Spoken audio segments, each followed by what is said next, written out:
Телефон арқылы жіберу үшін мына Еговқа кіреміз бірінші. Электронное правительствоға кіреміз.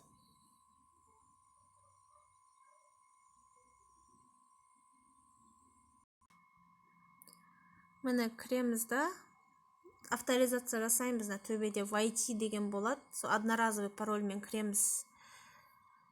Одан кейін на выплаты деген, на период ЧП деген таңдаймыз.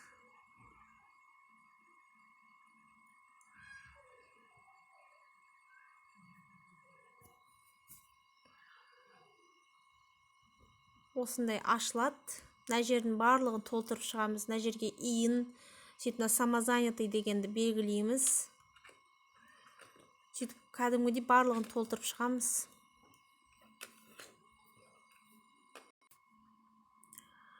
Одан кейін на согласен на сбор дегенді басып,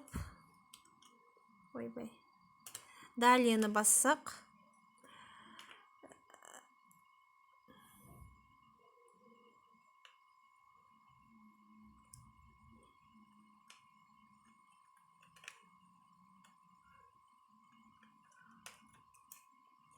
өзі шығады мына жерде.